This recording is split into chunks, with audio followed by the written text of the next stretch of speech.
Okay. Let us start.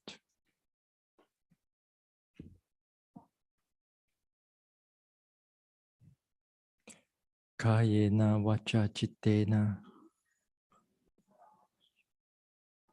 pamadena maya katang achayang kamame bhante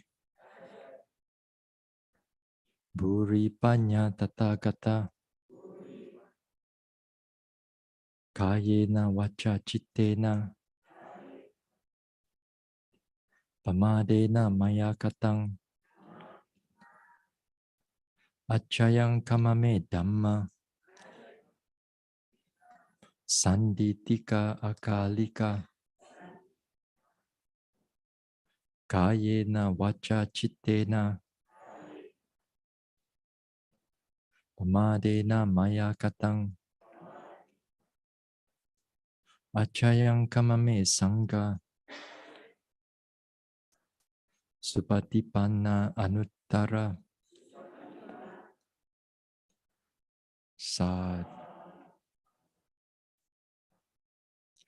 Namo tassa bhagavato arahato samma sambuddhassa.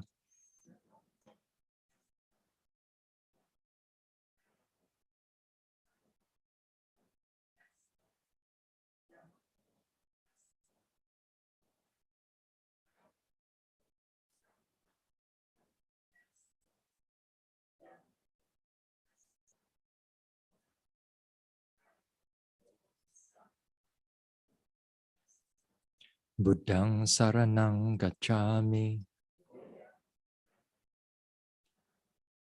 Dhammang saranang gacchami. Sanghang saranang gacchami.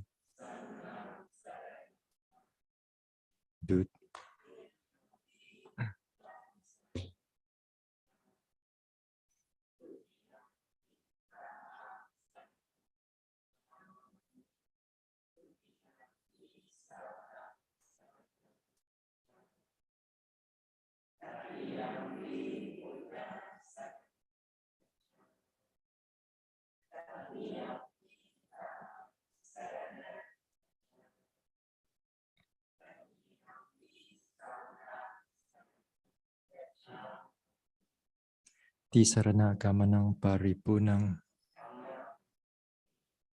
Panatipata veramani sikkhapadang samadhiyami.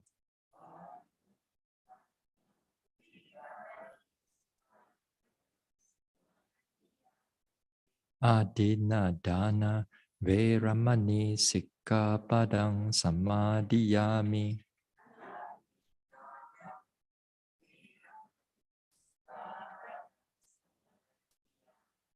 Abrahmacharya veramani sikkhapadang samadhiyami.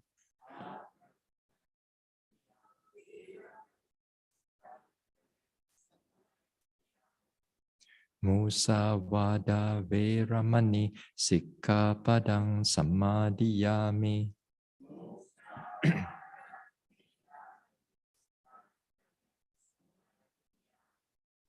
Sura meraya majja pamadatthana veramani sikkhapadang samadhiyami.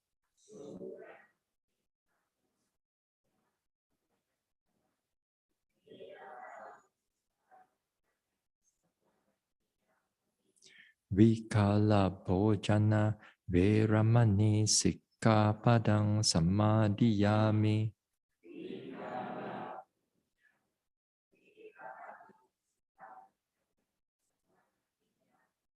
Nacha Gita Vadita Visuka Dasana Malaganda Vilepana Dharana Mandana Vibhusanatthana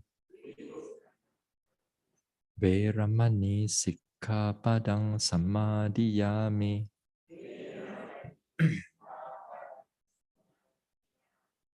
Uchasayana, Mahasayana, Veramani Sikkhapadang Samadhiyami.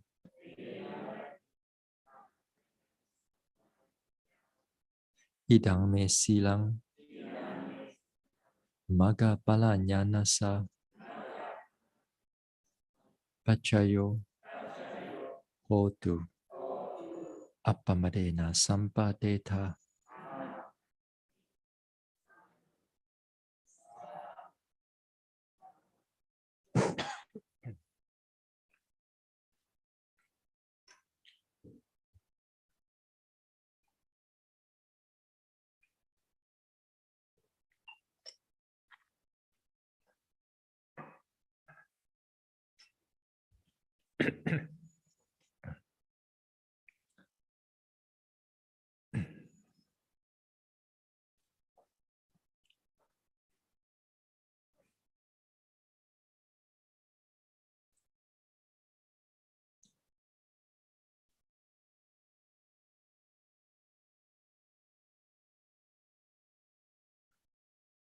Okay, let us start with Metta.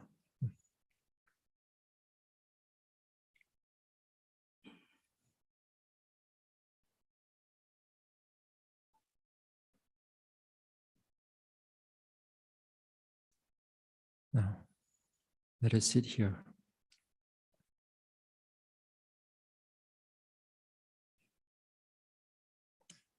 Whatever thoughts, plans, we put it aside.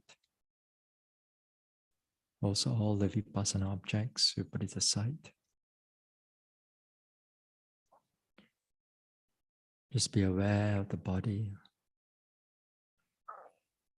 Keep the body relaxed, calm and peaceful. Keep the mind here and now, free from all the tension.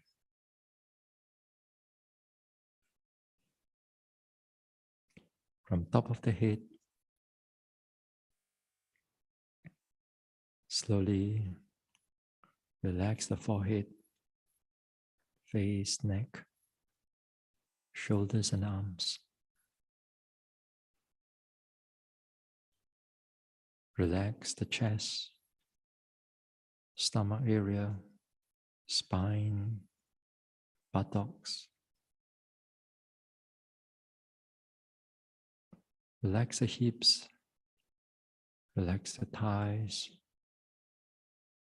relax the calf, ankle, soles, toes. So relax the body, keep the mind open, peaceful and calm.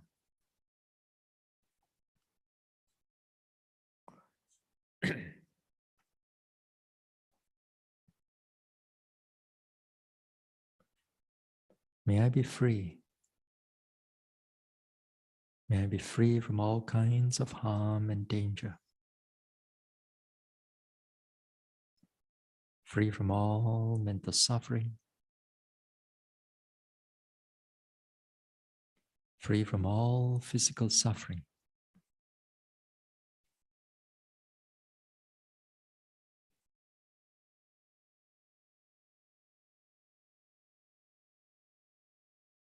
May I be peaceful.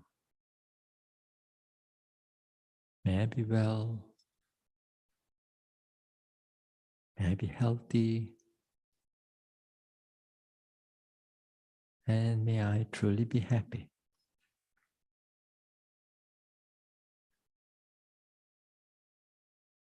May I be free from all kinds of harm and danger.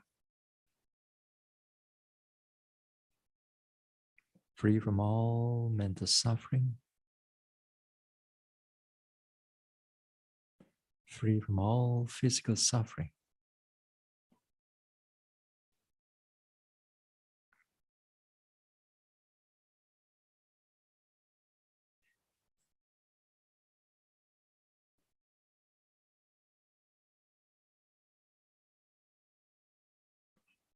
May I be peaceful. May I be well. May I be healthy. And may I truly be happy.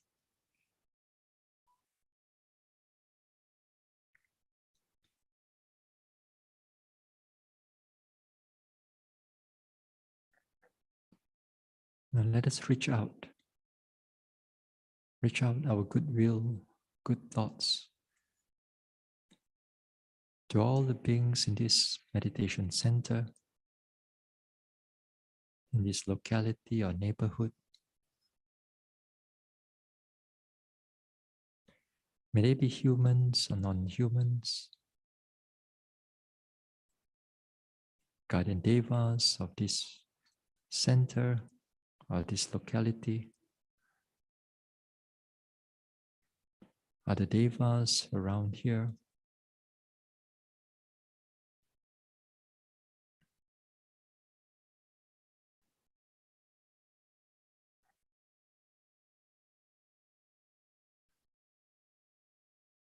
And all the unfortunate beings, the betas, animals, seen or unseen.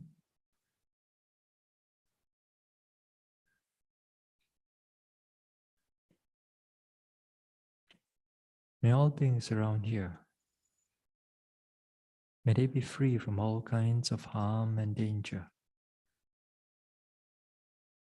free from all mental suffering. May they be free from all physical suffering.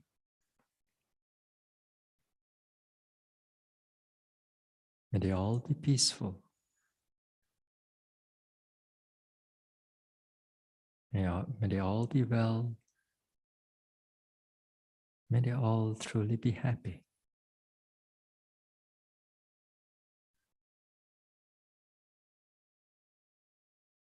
May I be free from all kinds of harm and danger. Free from all mental suffering. Free from all physical suffering.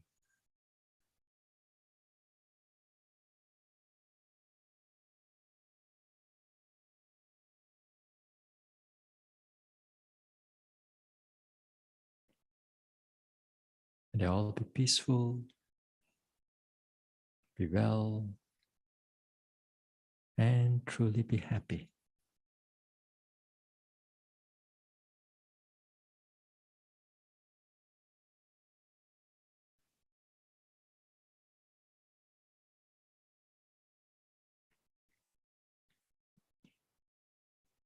Now let us spread this metta, spread our goodwill, good thoughts, spread the loving kindness to all the beings in this country.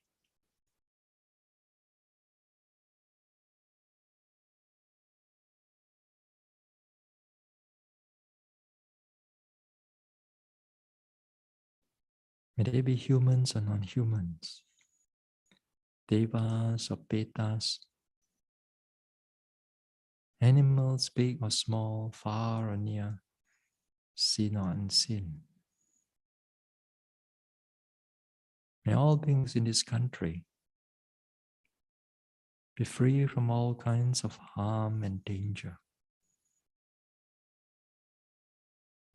free from all mental suffering,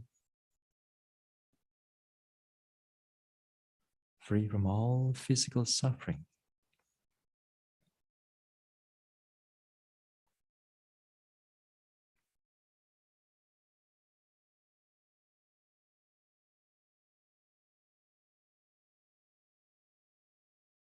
May all beings, may they all be peaceful.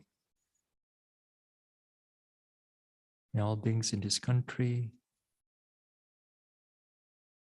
may they all be well, be healthy, and truly be happy.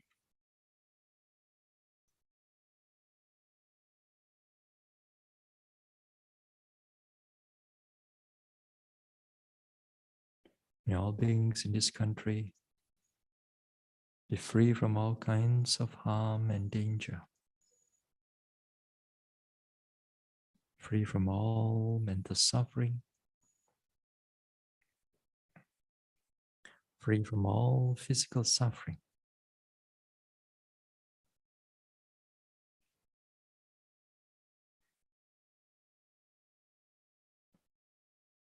May all beings be peaceful.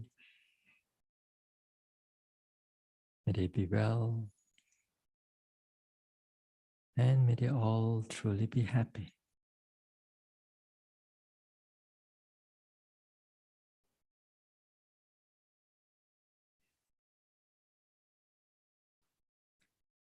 Now let us reach out. Let us reach out to all the beings in this whole wide world.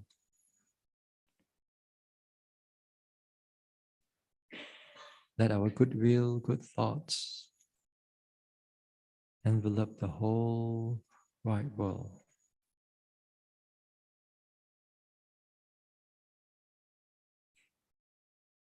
May they be our loved ones, near or far away. May they be those whom we do not know, wherever they are, or those whom we dislike, or those who dislike us.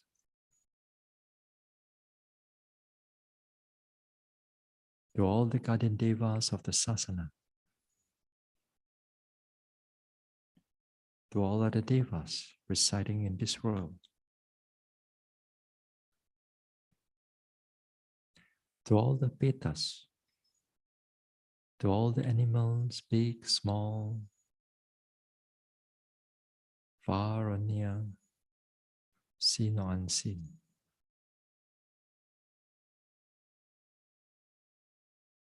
May all beings be free from all kinds of harm and danger. Truly be free from all mental suffering, free from all physical suffering,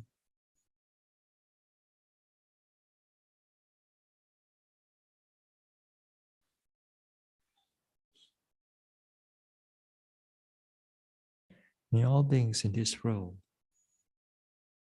able to live in peace and not in war. Live with kindness and compassion and not in cruelty or violence.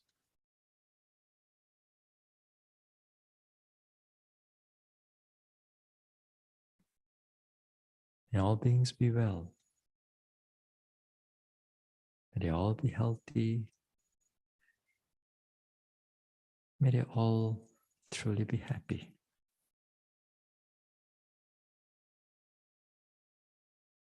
May all beings be free from all kinds of harm and danger. Free from all mental suffering. Free from all physical suffering.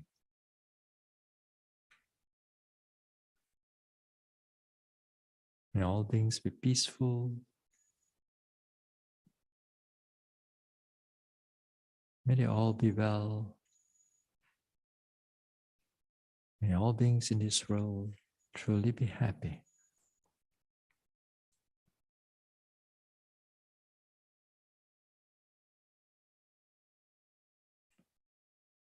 Now let us reach out. Reach out to all beings in this whole universe or universes. All beings without exception, without condition or without boundary. All beings from the highest planes of existence down to the lowest planes of existence. All beings from all the world systems.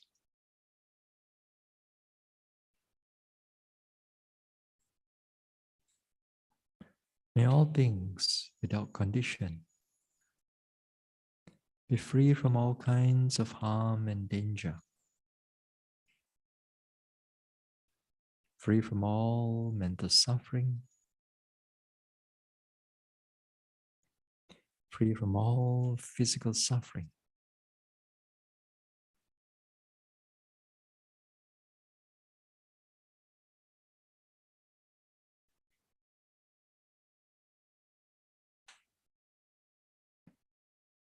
May all beings be peaceful. May they all have peace in their heart. They're all able to live in harmony with themselves and with others. May all beings be well.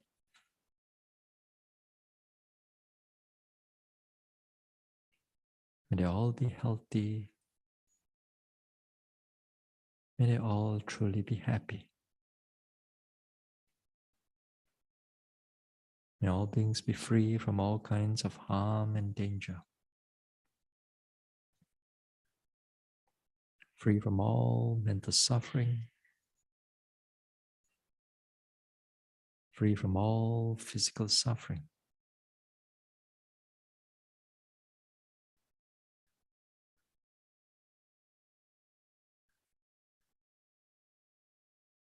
May all beings be peaceful. May they all be well. May all beings truly be happy.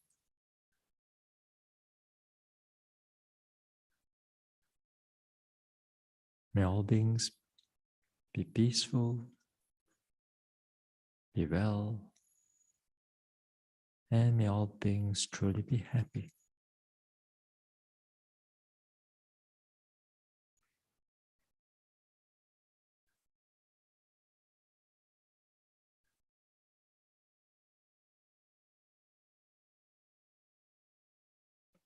And slowly we let go of the metta. Slowly we let go of the metta. We bring our attention back again to the whole body. Feel the body. Feel the rise and fall of the abdomen. Then slowly we open our eyes.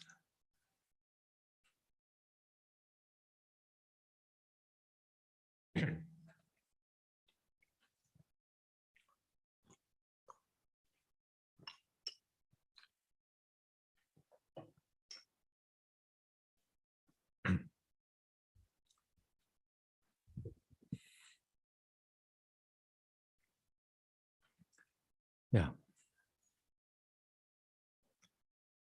Before we start the Dhamma Talk, there are a few things that I'd like to mention. First, lunchtime. Lunchtime, we will shift to slightly earlier, to 11:15 right now. But the bell rings around maybe 11:10, 5 minutes or 10 minutes before 11:15.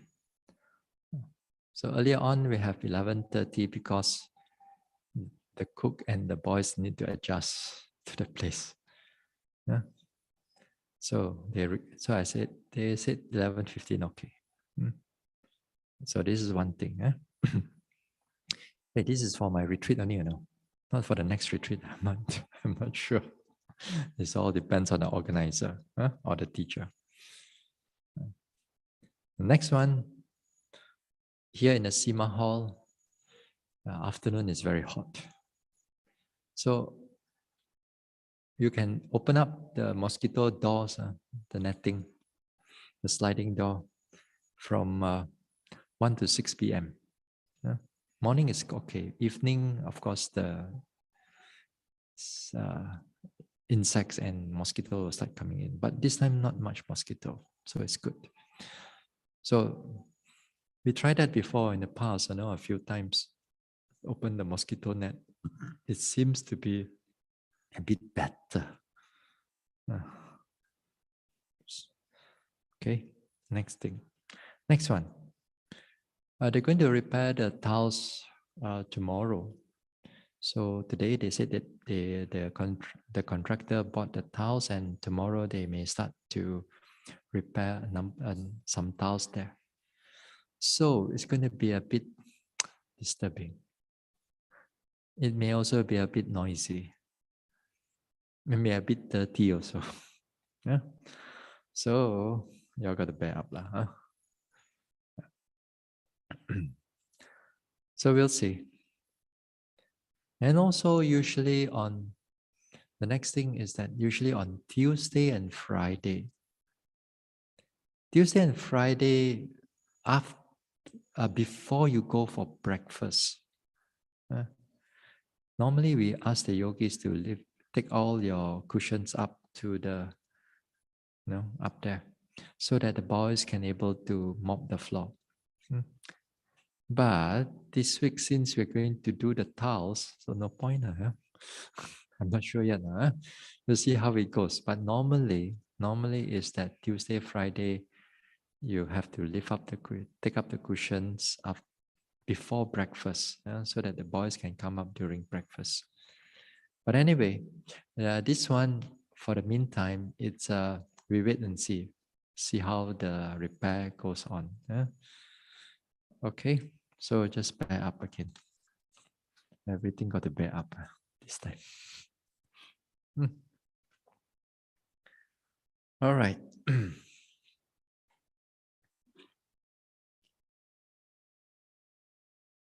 So yesterday we talked about the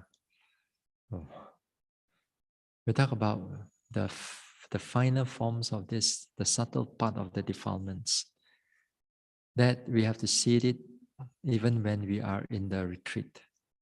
The defilements come in not because you break the precept. The defilements come in because it's just defilement, and they are subtle, and it can be a habit of the mind.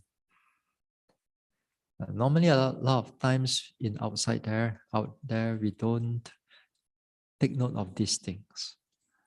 So during the retreat, all these small things, it has to be noted as best as you can.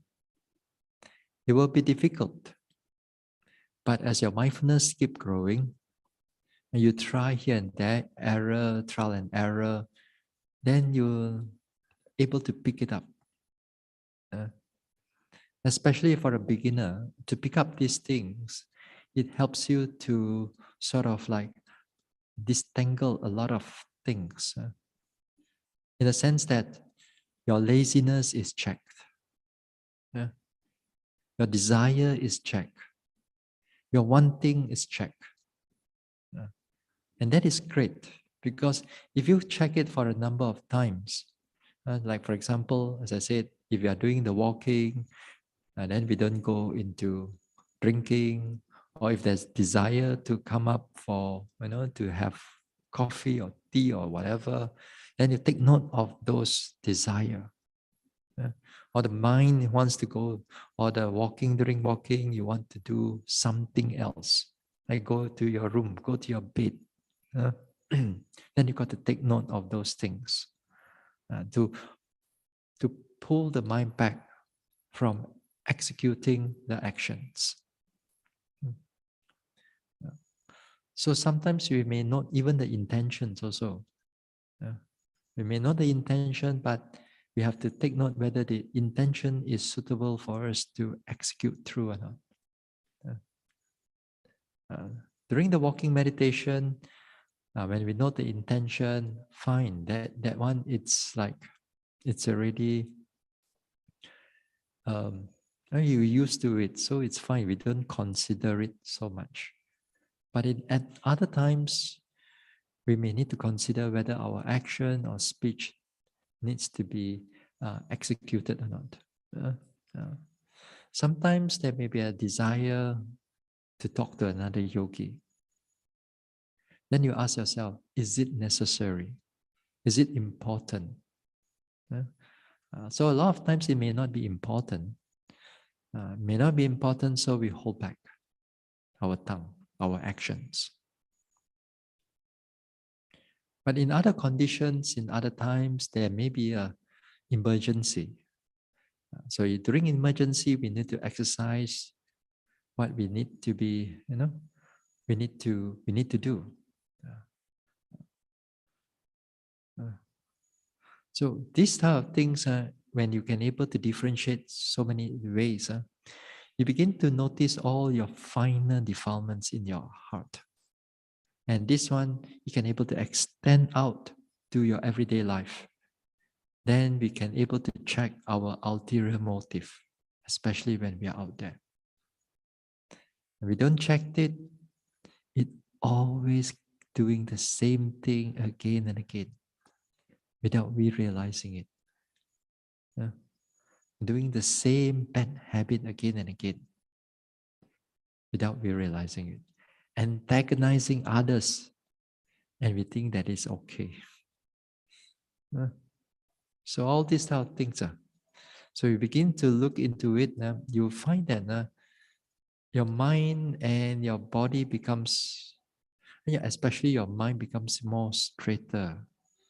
And you don't have that, hiding your second facade. You're hiding. There's another face behind it. So there are many people out there are like that. Many people can do that, but hopefully you don't do that, because those are defilements. Ego, desire, wanting, anger. Not anger, sometimes it's just a matter of dislike. A slight aversion is there.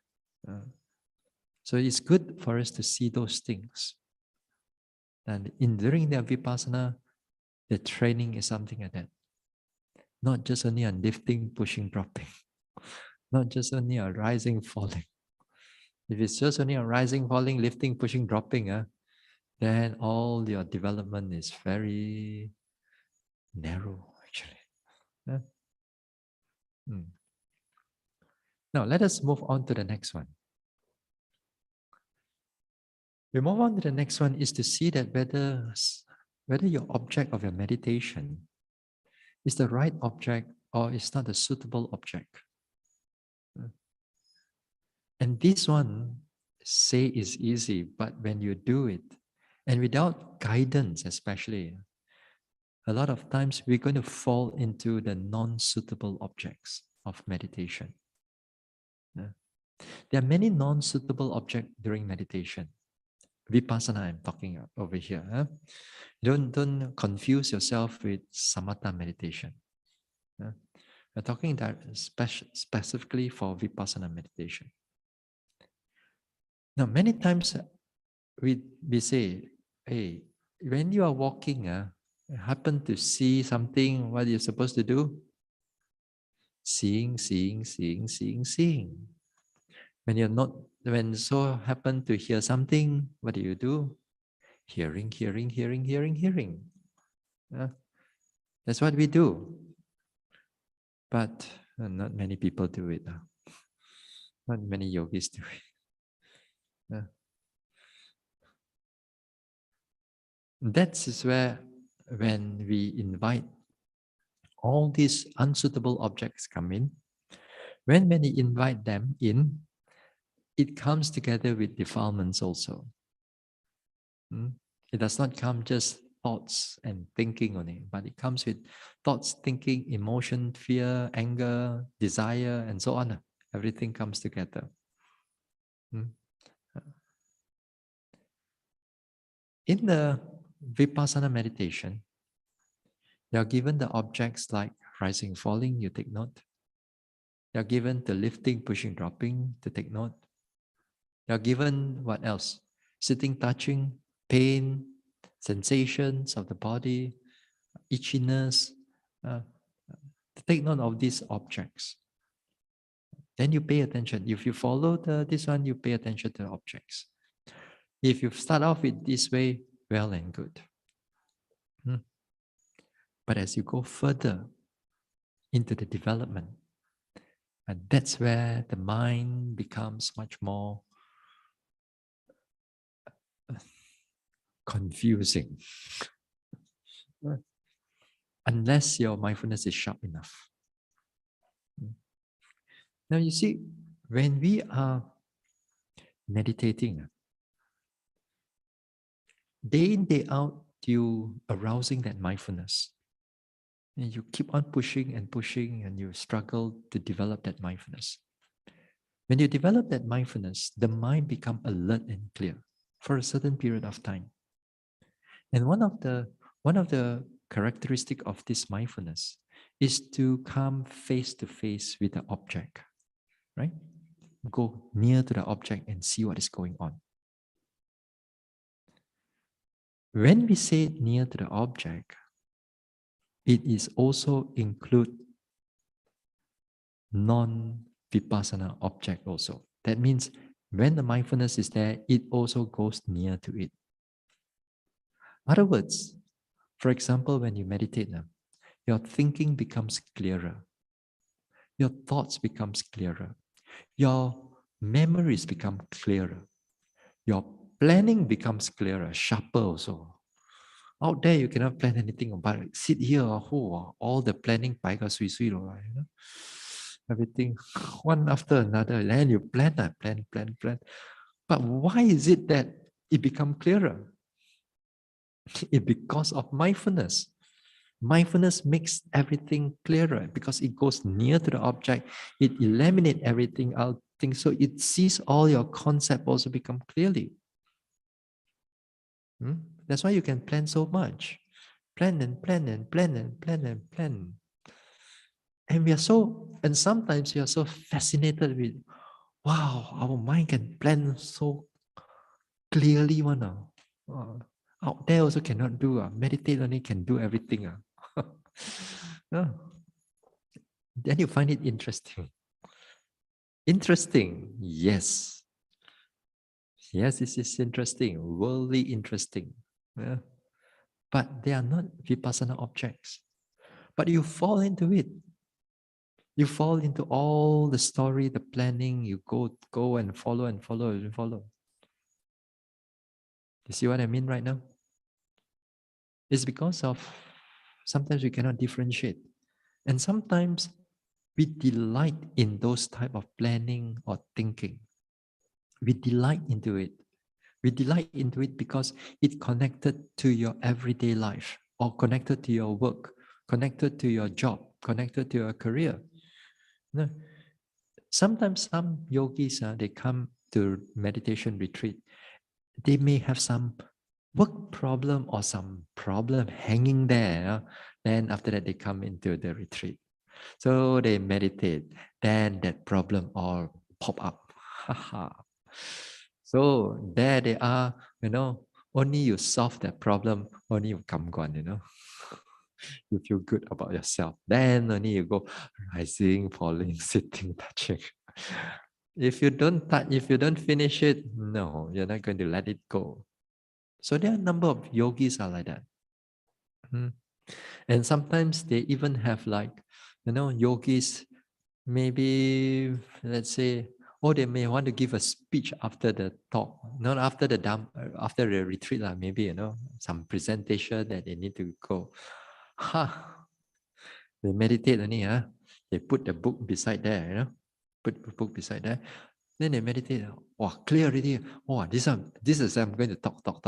Then they take out the book, then they write everything.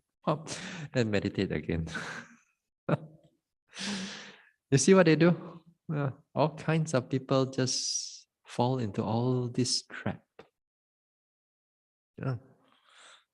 So as I said, as you become more clearly in the meditation, this type of unsuitable objects arises as clear as your meditation object. So not only on the future planning, but also it goes into memory. Now, when it goes into memory, sometimes it can be emotional. All the emotional, the anger, the fear is all going to manifest. And that fear, that anger, that whatever it is going to be enlarged, magnified. And whether you can able to withstand those emotional, ups and downs during in the meditation retreat. If you cannot, you'll see that the yogis start to cry. They start to cry. Betahan. Yeah. They cannot take it anymore because the mind is totally unstable. They fall into that trap. Or sometimes they fall into the joy of the joy, when they are young or when they're this one, then they have a good times, then they fall into that, and then after that, all the joy start coming up. And then they're not meditating. They feel good, but they are not meditating. Yeah? So these kind of things is what we call conceptual objects. Yeah? The mind create these objects. In the present, it is not happening, but the mind replay it or reconstruct it, the whole thing all over again, reconstruct the face, reconstruct the situation, and sometimes even redo all the situation inside there, change the story around so that just to fit your emotion states during that time. So the mind is able to twist it in one way or another. If you are not careful, you fall into that trap, then sometimes it's very hard to pull you out. Yeah? But the yogi usually will know because they know that they are not progressing. They know they are not progressing. After some time, they will know that these are not the right objects. Yeah? So they fall into those traps. Yeah? So here we are.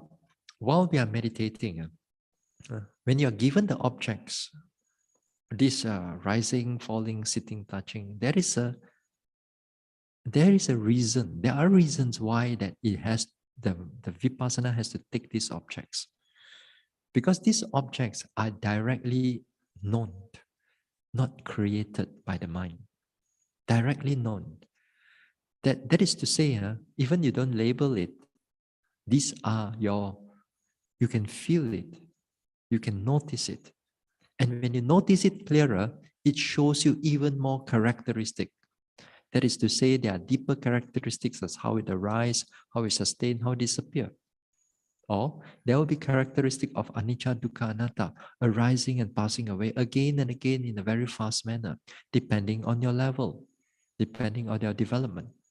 So all these things, when the Vipassana, when it shows you all the characteristic in a nutshell, when you see this characteristic clear enough, then eradication of defilement will take place in the Magga, and realization of Nibbana will take place. That is to say, an ending of your samsara. Only you see this type of characteristics as you go through, then seeing Nibbana is only possible. It is only possible. If you go through all this conceptual creation of the mind, then these are all created Nibbana. Your mind thought Nibbana, the mind thinking type of Nibbana. And these are not the real one. But it can be very real. It can be so real that you don't even realize it is fake one. Yeah. Just like people sell you the Rolex, so real. If you do not know how to look at it, you'll be swindled. So real. Nowadays, so many things, they can make it so perfectly original. Almost like original. If you don't have a sharp eye for us to detect it, then we lost a lot of things. So too in Vipassana also. The mind is even more cunning, even more manipulative. It creates something for you so that you'll feel good about it. And yet, we must not fall into its trap. Yeah. Now, for example, another thing is like labeling. Labeling also is a form of concept. It's a form of created by the mind. But we still need to use concept, especially in the beginning part of our meditation. Because that concept is very helpful. That labeling is very helpful. It directs the mind to the object for the beginner.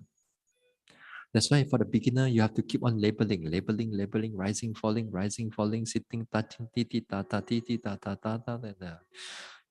You have to go through all those things because it helps the mind to stay with the object. If you don't put the labeling there, then it's very easy for the mind to go out. Yeah? But because of that, this labeling also, then sometimes there are different schools of thoughts. It says, why is it necessary for us to label? After all, this is concept. We must be away from all the concept in order to see things as they really are. We cannot have those concepts to become cover up everything. Yeah. Yeah. Yes, in a certain sense, not to say that they are wrong, but they are not looking at the applied development of a yogi. Yeah. Unless you are like super genius yogi that you have been practicing so much in the past life, then you come in, the teacher say a few words only, or you can count him already. Just like the Buddha's time, that's how these people are. The Buddha gave a bit of Dhamma Talk already. After that, they go and meditate. They progress. Oh, Nibbana liao. Here, how many times you have listened to this talk? The same things. We cannot go through, cannot penetrate through. We don't have that. We don't have that development. So, 99.9% of 99.99% of us, we don't have that skill. So we have to have that labeling to help us in the beginning part. Those are concepts. But sometimes there are yogis who are more, they really particular about words one, then they so jialat one. Because if they say the pain must be chun, they will think first how to describe the pain. Is the pain pulling pain? It's not really pulling pain. It's more like a heart pain. Is it truly heart pain? Look at it. No lah. It's just because the words is not right for it, There are people like that. It has to get words right. They are so much more attracted to the what words to label it rather than paying attention to what is going on that pain or on that object. You see what I mean right now? It's so easy for them to get caught into the concept. And then they hold on to those concepts, hold on to those thoughts, and then they forget about their actual meditation object. So there are people like that. Not many, but there are people like that. Now, when you do this labeling, if somehow you can remember the words, then remember the words lah. Rising, falling, up, down. Sometimes even people use the word rising, falling for the motion that is go up, down. Doesn't matter. It's perfectly all right. As I said, there are people who wants to do a lot of lifting, pushing, dropping, treading, so many names on They can't even remember all the names. So not necessary to have so many labeling during in the walking. And there are yogis who are very particular on the naming of those each phase, Like for example, if you lift up your leg, then let's say 2 parts up, they won't call it rising anymore. They call it rising, lifting. Then after that, it goes up. Then after that, there must be another name for treading and pushing.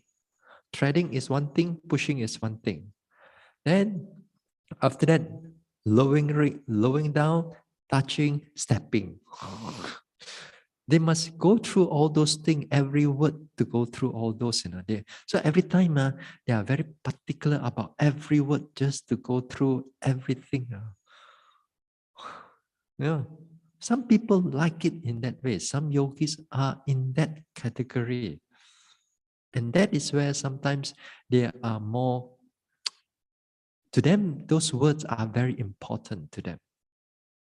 And that can be a hindrance for their progress. Normally, for me, I keep things simple. If you have two rising in the lifting, then just label like rising, rising. Yeah? Then if you have three pushing, let's say pushing, pushing, pushing. If you have just only one pushing, then label it one pushing. Then you don't have to think so many words. Yeah. People ask you, how many steps are you doing? Actually, you're doing so many steps. You don't even count how, because each and every labeling process that you go through, technically is counted one, counted one step. But we don't use different words. We just use similar words in order to notice more things. To keep things simple. But once in a while, if you have like the word extra, like touching, stepping down, touching, it's fine. It's fine. It's not to say that you must mm, stick with the three words and so on. Sometimes you have a little bit more. It's not a matter, but don't purposely try to think the word out. That can be a problem. So it's naturally come out, then fine. So labeling also must be, there are also ways how we can do it. So in the beginning part, especially you come in the first few days of your retreat, even if you're an advanced meditator, having done a number of retreats, it's good to have the labeling with you. Now for the advancement, once the mindfulness all picks up, then object changes much more faster, much more clearer. Once it starts to pick up, that's where we begin to drop the labeling. You drop the labeling, the mind only take notice what is going on. That is good. That is wonderful. Because that labeling, when things are changing faster, the words cannot be able to catch up on the changes of the phenomena of the objects. So you got to slowly drop the labeling off until it's completely no labeling at all. Yeah. So this one is depending on the level of the development of the yogi. So if you don't think that it is there, then it's good to keep with the labeling. Yeah. The rule of the thumb is this: if you can able to see like rising, falling, one by one, let's say the object coming one by one, then you label it. You label it. If you begin to notice that objects are changing much faster, for example, you notice your pain. Then you notice your pain, and your pain like, hey, after here, hard pain, and then after it disappears, then it goes to the pulling pain. Pulling pain, after it goes to a numb pain. Numb pain, it goes to a hot pain. Hot pain, it come back to this. It's like you're running here and there. It's like very random. So while it's happening in this one, so you may not have all the time there. So you, for a short while, you drop the labeling and try to notice what is going on. This is a rule of the thumb, general rule. So when things become slow down again, like for example, it goes back to rising, falling again, it slows down again, and then put the labeling there. That would be helpful to you. Okay. So we use the concept to help us, to aid us in the development of this Vipassana. Of course, in the everyday world, we are living with these thoughts and ideas and concepts. You cannot be free from it. We cannot be free from it. But you must learn how to differentiate them when you are meditating. For example, when you are chewing, you're biting, chewing, you're noticing how the movement is like, hardness, softness. Then you think about, hey, the chicken bo gao kiam. Hey, the chicken not enough salt.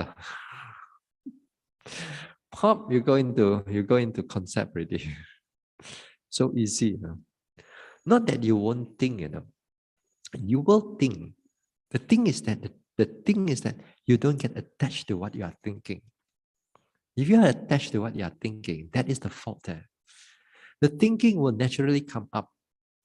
Not that you won't thinking. Not that you won't think. You bite something, you bite that thing, you know that it's vegetable. The moment that you think that it is vegetable, it goes into concept. Fine. Yeah? You taste somehow the taste is not to your expectation. You will make a comment there. Fine. But don't add some more. Don't kaliu. Not on your food, but on your thoughts, Then it start to get more and more and more and more and more and more. That is where the problem is, Wow, then some people a little bit not nice only. Afterward, I must go and tell the cook. After I must tell the boys. Oh, start planning already. Start planning. Yeah, it's not that you won't, It's just that there will be, but you don't get attached to it. You know that it arises. You learn to separate them. These are thoughts. Then what you should do, then you come back again to your biting, chewing, tasting, and so on. Then that is the right way to go. You cannot stop this concept from arising because this is part and parcel of the mind. The mind loves to create. The mind, part of the characteristic of the mind is to create this type of concept so that we live in the everyday world. Yeah. It's just that you have to learn to draw the line there. Don't fall into it. Yeah. So most of the situation, we have to take note of all these type of things. You need to do something, for example, sometimes you need to think shortly for a while, you need to think about it, then fine, it's okay. You want to make a drink, you want to do something. Those are, you have to think about it, then you execute the action. Perfect, no problem. But don't overdo the whole thing. Yeah. Some people like, again, sometimes with that habit they have, some people, when they do a certain drink, they must make it in their certain way, in their certain manner, then only they feel good. Yeah. If they want to serve the coffee, they want to bring their own coffee machine there. A 3-in-1 tak boleh, And that's your fault already, because you desire so much. Yeah. So there's a lot of things that's happening within what is right and what is wrong. I'm not to say wrong or what is not suitable. So these are some of the, here is most of the time we can able to differentiate that. But some of the time we need to, be aware of the concept also, We cannot say that we cannot aware of the concept. One of the things that if you are in a long retreat, let's say suddenly COVID come in again, then you have to stay back here for another 3 months, let's say. Let's say you have to stay for 3 months or 6 months, cannot go anywhere. Every day, walk, sit. What will happen to your mind after the 6 months? Is that your concept will become much more less. So much so that when it comes less, that when your judgment of far and near is going to be a problem, especially when you start driving. Sometimes when the yogis go back from retreat, especially those who are driving, after take 1 month or 3 months, it's very hard for them to judge. Hey, usually you know how to park. You know how to park. But this time, see deal. Enough or not, long enough or not, far enough or not. You can't judge. Once or twice, we've seen yogis after the retreat, they got accident, before they leave the gate. Because they cannot judge far and near. Far and near is concept. The far and near is all concept. Because you don't exercise it so much, then there will be a time that the far and near is not, you're not used to it anymore. But after 3 or 4 days, everything come back again. Because habit and the mind all come back again. So here we have to be careful. You have to be careful. Yeah. Sometimes also, like for example, here in this toilet, especially the female toilet here, when you open the door, make sure you look first, before you go in. Because sometimes there may be snakes inside there. This is a forest, or even the male yogi down there, this is a forest. This is not your condominium. Forest, so therefore you got to be vigilant. Yeah. Don't open up, seeing, and then that's your problem already. Yeah.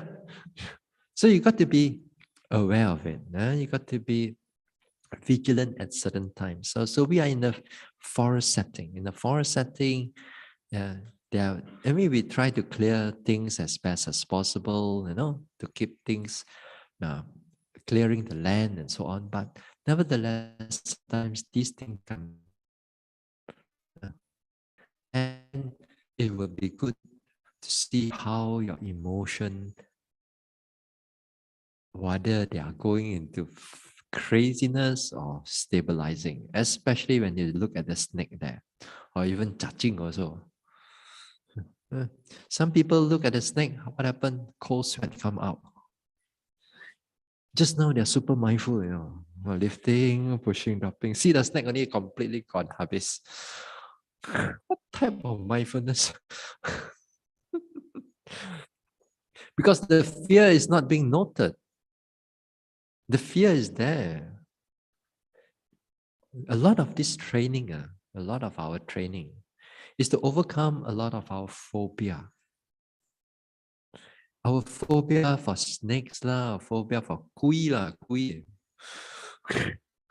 There's no kui. Then sometimes every time they come in, Bhante, can you put me with another yogi? And they not sleep alone.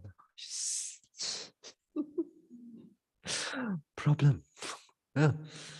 Okay, all this because it's not the problem with the kui, it's not a problem with the spirits or whatever, it's problem with your mindfulness, and you do not know how to note your own fear. A lot of these things, when we begin to notice our fear, to take note of it, fear, over a certain period of time, your mind becomes much more stabilized. Then, not to say that you don't go near them, not to say that when you see the snake, you don't go near them, if you do not know how to handle them. But the thing is that it's the fear that you cannot control. So it's the fear that you have to watch out for, not really the snake. You have to watch out for your fear that come up. Once you're able to stabilize your emotional states, it can have a long-term effect, and it's heal a lot of things. Mm. Now, in the past also, when I look at snake also, I also have cold sweat. But when you stay in the forest long enough, and then when you take note and you take note of the fear, you see the snake, you take note of the fear, then it becomes so much more, manageable, the fear. It's not that we manage the snake. We keep the snake far away. We don't have to manage the snake. But we manage our fear. Yeah.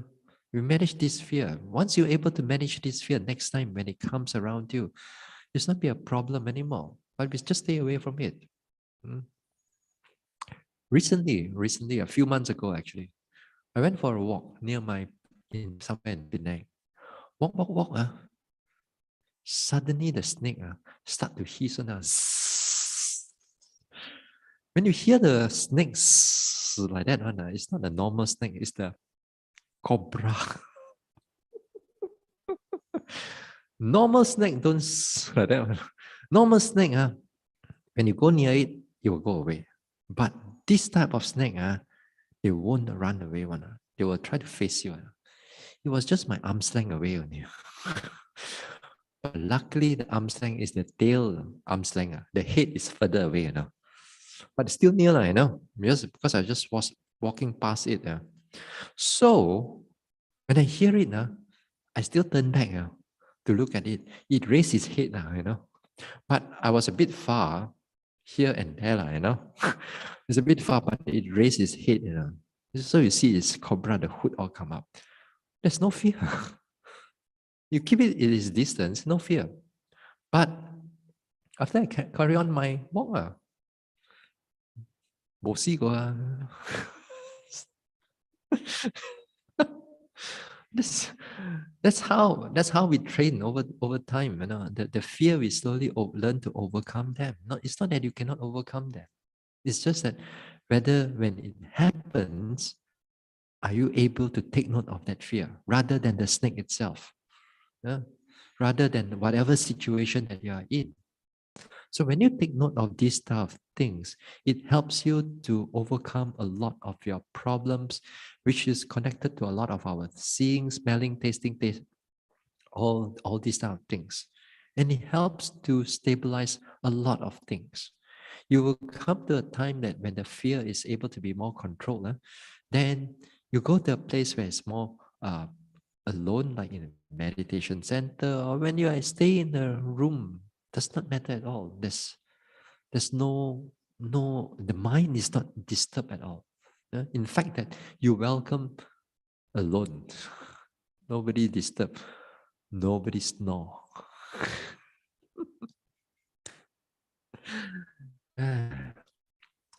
As I said, you come to a retreat, sometimes you never know who your partner is in your room. This one. So next time, what do? You buy earplug. Pop. You get used to sleep with an earplug on, because the whole night you cannot notice hearing. Man like that. It's impossible for you to do that. Huh?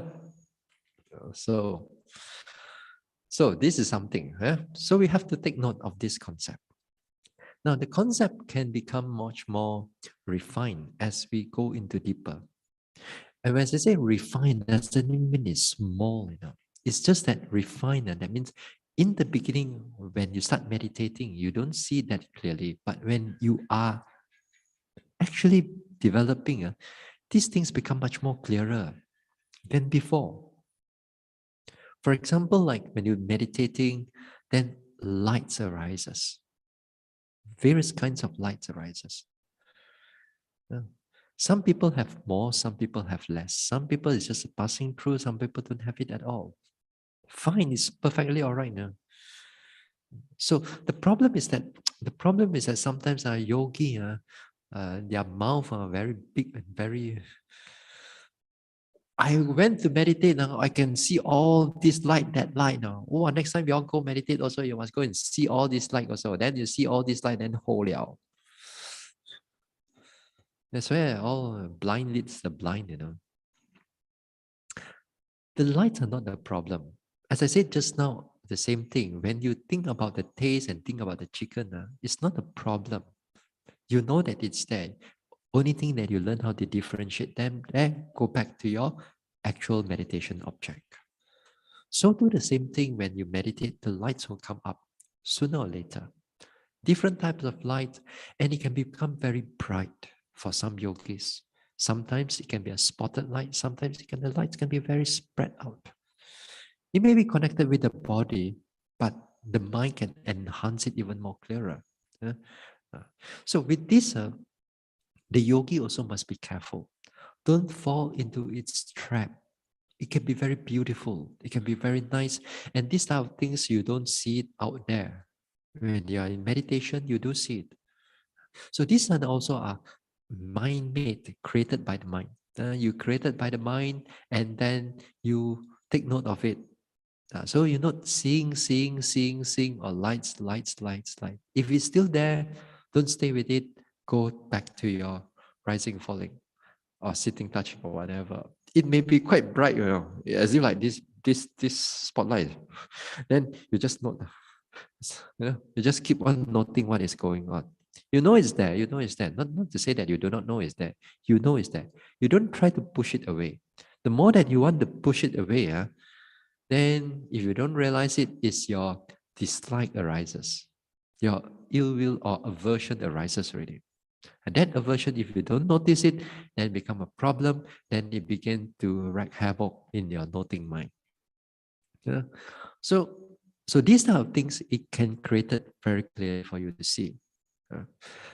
Some people may not be light. Some people may be like, you see, like objects of faith, objects of faith, objects of saddha.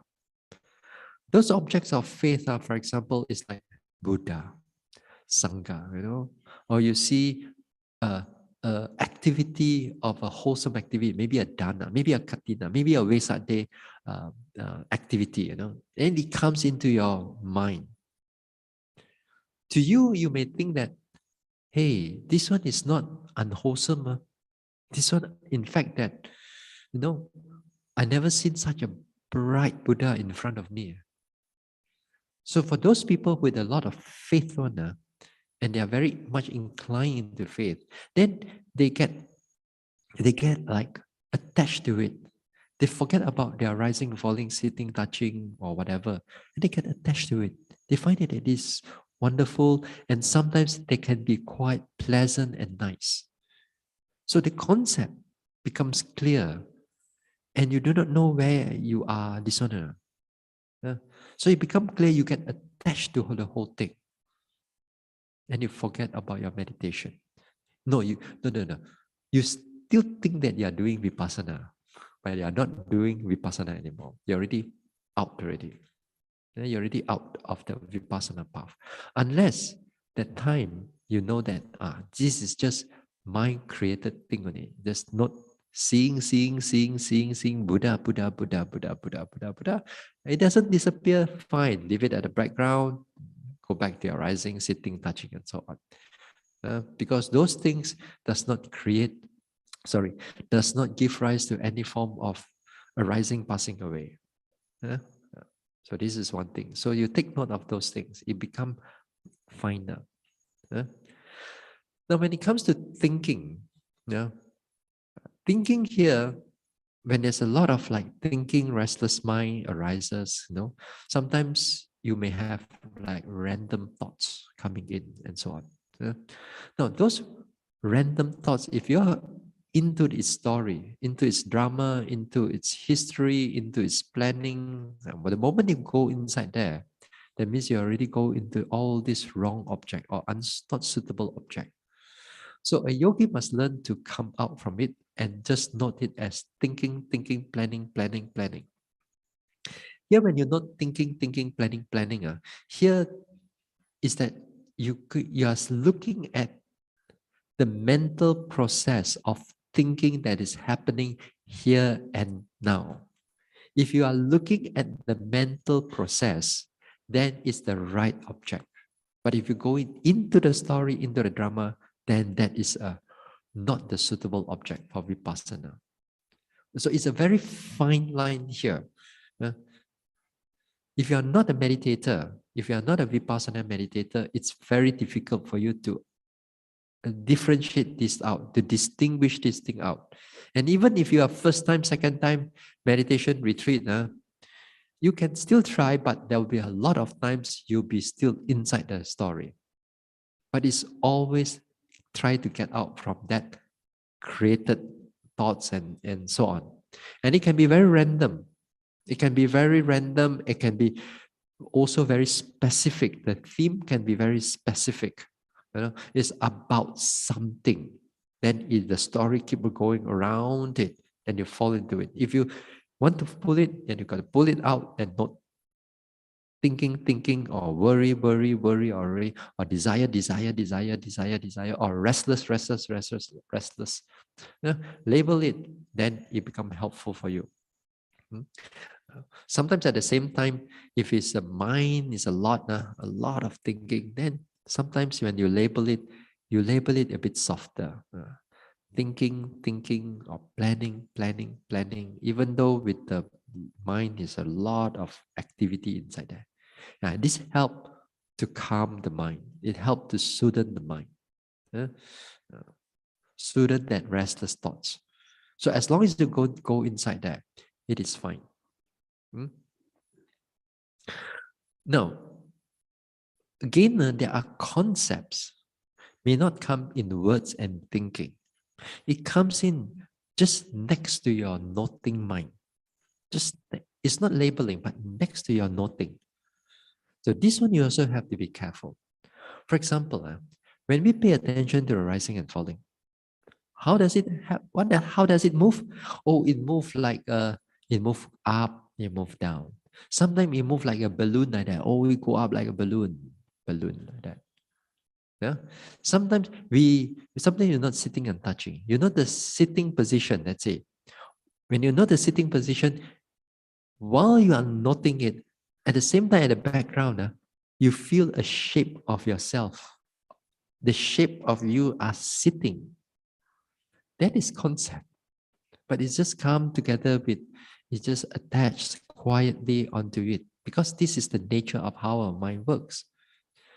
When you're not like touching, you close your eyes, you're not touching. But while you're noting touching, you feel that all your 5 fingers also in front of you, of your noting, or your palm is there, or the shape of your palm is there. You still feel that. So when you feel the rising and falling, the same thing, you feel that there is a movement. How is the movement like? Oh, the movement is going sideways. The direction that is going, the direction that is moving there. So these are also concept. So it's going very near to us. Even when you lifting, pushing, dropping, the same thing also, even your eyes are looking 5, 6 feet in front of you, but while you're noting the lifting, pushing, dropping, there's the shape of the labeling and the noting of the feet is still there with you. Even you touch down, if you don't look at it, but the shape of the foot may still be there to you. That is all concept, and it comes together with it. And it's many ways that it's going to come.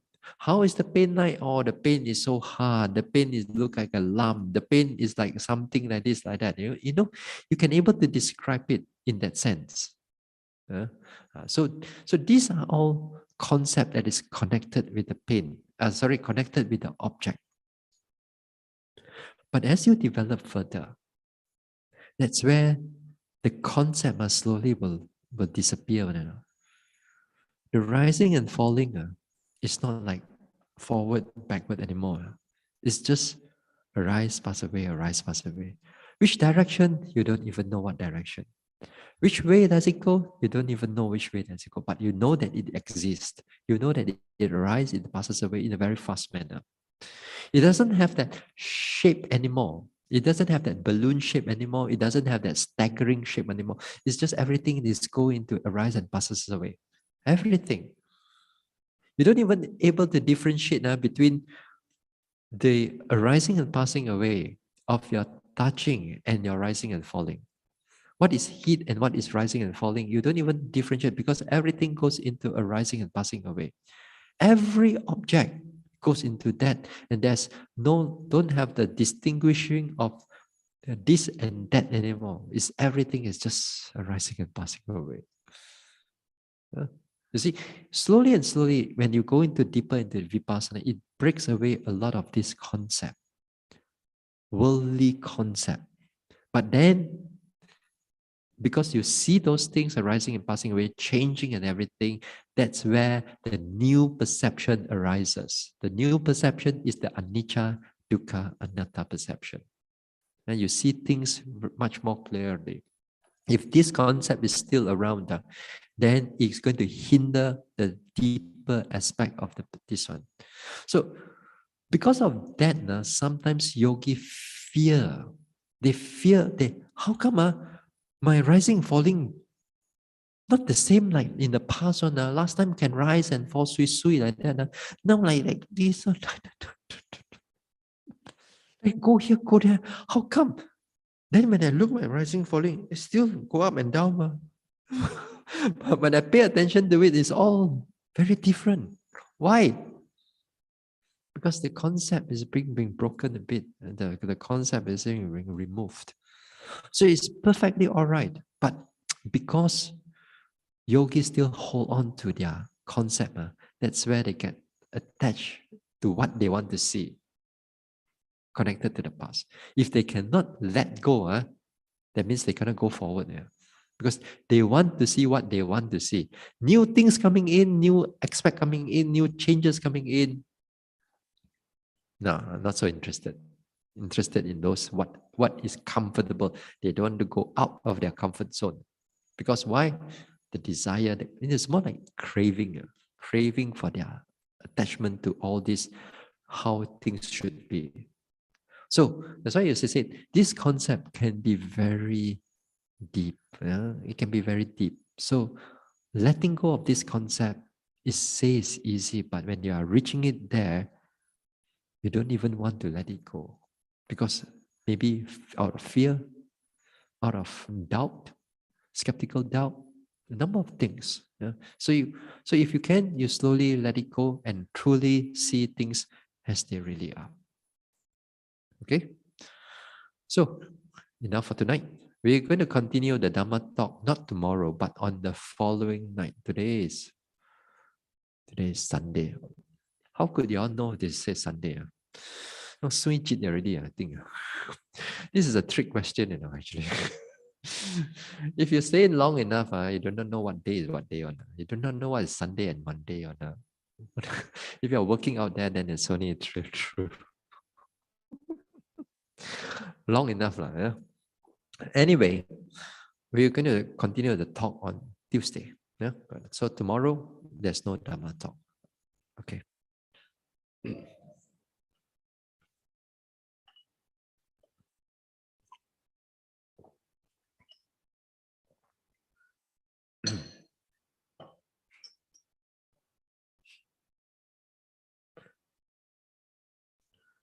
Idam me bhavanam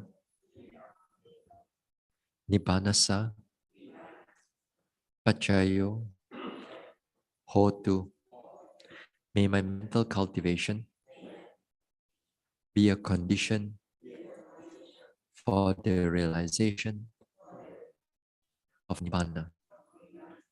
Imang no punya bagang sabba satanang dema.